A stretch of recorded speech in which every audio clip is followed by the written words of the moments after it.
अस्सलाम वालेकुम। आज की इस वीडियो में हमारा टॉपिक है फॉर्मेशन ऑफ एटीपी। एटीपी कैसे बनता है और इस प्रोसेस को हम फोटोफॉस्फोराइलेशन भी कहते हैं। तो हमने ये पहले ही हम पढ़ चुके हैं कि phosphorylation means formation of ATP और फोटोफॉस्फोराइलेशन मींस लाइट्स की मदद से जो एटीपी बन रहा है।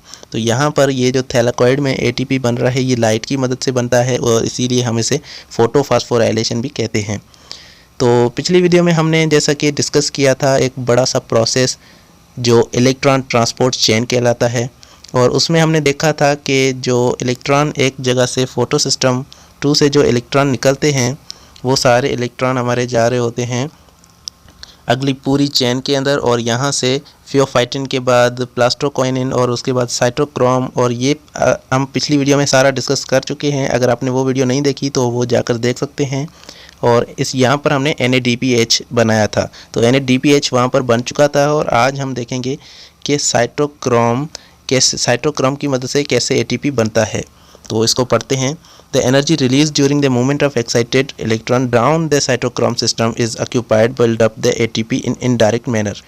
तो यहाँ पर जो इलेक्ट्रॉन है वो साइटोक्रोम के सिस्टम के अंदर जहाँ से गुज़र रहा होता है, साइटोक्रोम से जैसे ही यहाँ पर गुज़र रहा होता है तो यहाँ से साइटोक्रोम उसे एक तरह से यूज़ कर लेता है, उसमें से एक काम ले लेता है। वो काम क्या होता है वो यहाँ पर देखें। यहाँ पर ये हमारे पास साइटोक्रोम का मॉलिक्यूल है और इसके अंदर जैसे ही इलेक्ट्रॉन आता है तो ये एक काम कर देता है कि यहाँ पर ऊपर बहुत सारे हाइड्रोजन आयन यहाँ पर मौजूद हैं।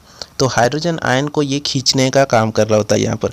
तो यहाँ पर इनके पास प्लस चार्ज है, हाइड्रोजन आयन के पास प्लस चार्ज है और इलेक्ट्रॉन के पास माइनस चार्ज होती है। तो ये यहाँ से इनको खींचकर इनके अंदर जा रहा होता है, इनके अंदर ले रहा होता है, इनको अंदर फेंक रहा होता है। तो यहाँ से ये पूरे हाइड्रोजन आयन को फेंक रहा होता है और यहाँ से जो भी इलेक्ट्रॉन होते हैं वहाँ से ये एक काम ले लेता है हाइड्रोजन को यहाँ से पंप करने का। तो ये इसे हम हाइड्रोजन पंपिंग भी कहते हैं। तो हाइड्रोजन को यहाँ से ये अंदर पंप करता रहता है और यहाँ पर नीचे बहुत सारे ल्यूमन में, जो हमारे पास थैलाकॉइड है उसके ल्यूमन में बहुत सारे हाइड्रोजन जमा हो जाते हैं और यहाँ पर हाइड्रोजन ज़्यादा हो जाते हैं और उसी की मदद से हमारे पास जो ATP है वो बनता है। तो फिर से आते हैं, पढ़ते हैं इनको। तो साइटोक्रोम क्या करता है, इनको एक इनडायरेक्ट मैनर में इनको यूज़ कर लेता है हाइड्रोजन को पंप करने में। Some of the electron carrier cytochrome system pump hydrogen ion into the from the stroma to thylakoid space. तो थैलाकॉइड के अंदर जो स्पेस होती है उसे हम ल्यूमन कहते हैं। तो ल्यूमन के अंदर ये हाइड्रोजन को पंप कर रहा होता है इलेक्ट्रॉन की मदद से। इलेक्ट्रॉन की मदद से ये हाइड्रोजन आयन को अंदर पंप कर रहा होता है। बाहर से बहुत सारे इलेक्ट्रॉन हाइड्रोजन आयन मौजूद होते हैं और अंदर ये उनको पंप कर रहा होता है और अंदर एक और हाइड्रोजन आयन भी बन रहे होते हैं जो वाटर की ब्रेकडाउन से बन रहे हैं। तो इस वजह से हाइड्रोजन में यहाँ पर हाइड्रोजन के बहुत सारे आयन्स बन जाते हैं। This thylakoid space act as a receiver for hydrogen ion. तो यहाँ पर ये थैलाकॉइड की स्पेस है, ये यहाँ पर एक काम करती है हाइड्रोजन को जमा करने का। हाइड्रोजन को जमा करने का यहाँ पर काम है वो है थैलाकॉइड स्पेस का। तो थैलाकॉइड स्पेस जैसा कि थैलाकॉइड के अंदर यहाँ पर बहुत सारे हाइड्रोजन आयन बन जाते हैं और यहाँ पर उनकी जो कंसंट्रेशन है वो बहुत ही हाई हो जाती है। Because hydrogen ion produce by splitting water during the process of photolysis accumulate here. तो यहाँ पर एक बात कह रहा है कि पहले से ही यहाँ पर एक प्रोसेस हो रहा है फोटोलाइसिस ऑफ वाटर। तो वाटर को तोड़ने का यहाँ पर काम हो रहा है, उसमें जो हाइड्रोजन आयन बन रहे हैं वो भी यहीं पर जमा हो रहे हैं। तो यहाँ पर बहुत सारे आयन हो जाते हैं। The high quantity of hydrogen ion in thylakoid space as compared to stroma develop electrochemical gradient. तो यहाँ पर एक काम हो जाता है कि बहुत ज़्यादा यहाँ पर हाइड्रोजन आयन मौजूद होने की वजह से यहाँ पर जो इलेक्ट्रोकेमिकल ग्रेडियंट है वो ज़्यादा हो जाता है, मतलब कंसंट्रेशन जो है वो हाई हो जाती है।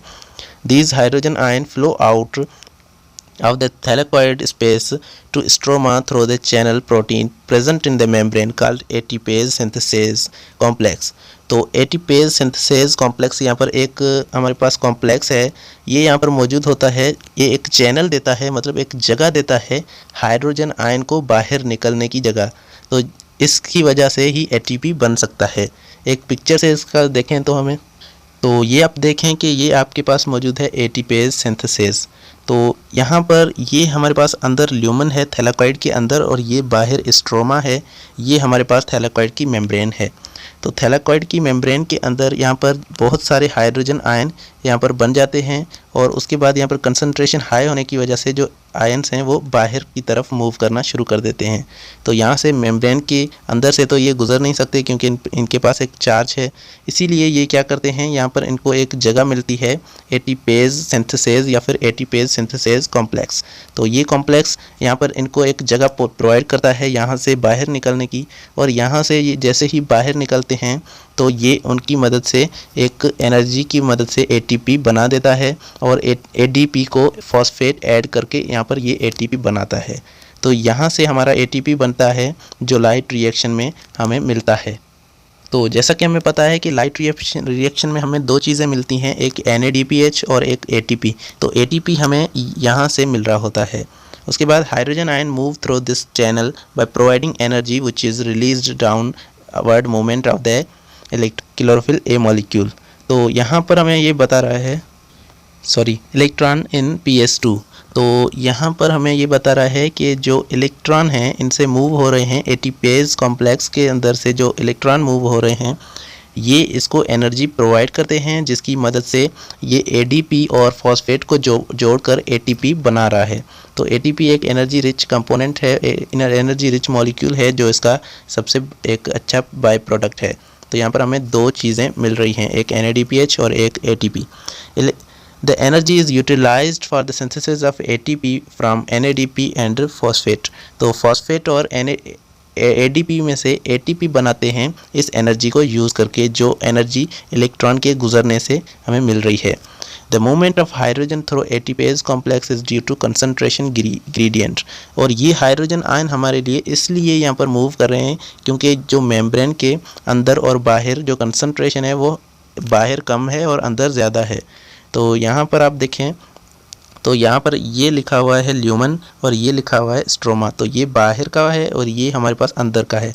तो अंदर हमारे पास बहुत सारे हाइड्रोजन आयन हैं, बाहर हाइड्रोजन आयन कम है, इसीलिए ये यहाँ से कंसंट्रेशन को बराबर करने के लिए यहाँ से बाहर की तरफ ये जाएंगे। और ये प्रोसेस हमारा कहलाता है कीमियोऑस्मोसिस या फिर कीमियोऑस्मेटिक ATP synthesis.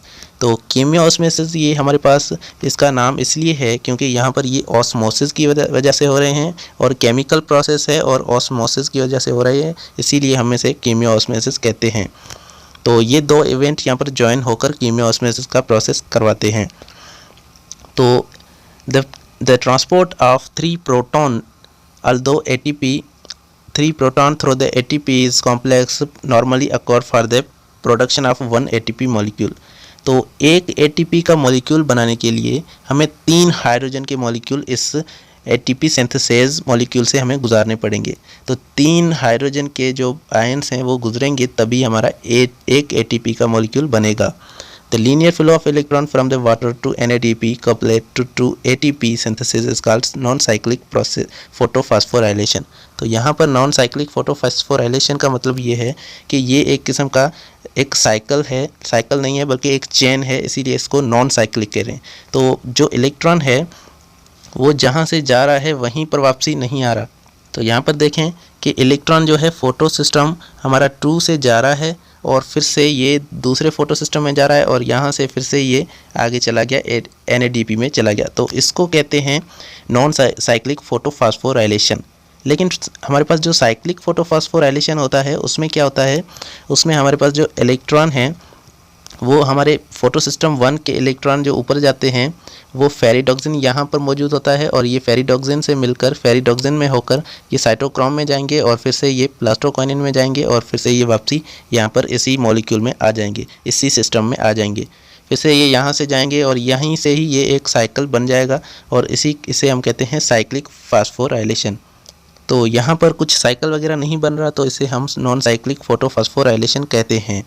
Because the electron pass through the water terminal acceptor never come back to its initial source. तो जो इलेक्ट्रॉन यहाँ से मूव हो रहे हैं वो कभी भी अपने सोर्स तक वापसी नहीं आते, जहाँ से वो जा रहे हैं वहाँ पर कभी वो वापसी नहीं आते। उसके बाद नीचे हमारे पास एक और छोटी सी चीज़ लिखी हुई है कि finally 4 important events take place in light dependent reaction. तो लाइट डिपेंडेंट रिएक्शन जो हमारा पूरा का पूरा है उसमें हमारे पास 4 चीज़ें आ जाती हैं, 4 इवेंट्स आ जाते हैं, 4 प्रोसेस आ जाते हैं। पहला प्रोसेस है फोटोलाइसिस ऑफ वाटर। इसमें सबसे पहले जो पानी की तोड़फोड़ हो रही होती है, फोटोलाइसिस हो रही होती है, पानी टूट रहा होता है, उसमें से इलेक्ट्रॉन जो बन रहे होते हैं वो जाते हैं फोटो सिस्टम 2 के अंदर, और ये पहला प्रोसेस इसमें हो रहा होता है। उसके बाद दूसरा है इलेक्ट्रॉन ट्रांसपोर्ट चेन, जो PS2 और PS1 के अंदर होती है। PS2 से जो इलेक्ट्रॉन निकलते हैं वो ऊपर जाते हैं, उसके बाद कुछ मॉलिक्यूल्स में होकर फिर से वो PS1 में आते हैं, और फिर से यहाँ से इलेक्ट्रॉन वापसी जाता है, तो ये हमारा एक चेन बन जाता है, इसे हम इलेक्ट्रॉन ट्रांसपोर्ट चेन कहते हैं। तीसरा हमारे पास reduction of NADP into NADPH। तो NADP में से NADPH बन रहा होता है, और ये प्रोसेस हमारा कहलाता है रिडक्शन ऑफ NADP। तो यहाँ पर NADP रिड्यूस होकर NADPH बनाता है, तो ये तीसरा प्रोसेस इसमें हमारा था। उसके बाद है फोटोफॉस्फोराइलेशन, जो हमने ATP की फॉर्मेशन की, जो साइटोक्रोम से हमारा साइटोक्रोम से जो हाइड्रोजन आयन जा रहे थे, और उसके बाद ये ATPase कॉम्प्लेक्स से गुजरकर ATP बना रहे थे, और ये प्रोसेस कहलाता है फोटोफॉस्फोराइलेशन। तो 4 प्रोसेस हमने इसमें स्टडी किए। Thank you so much.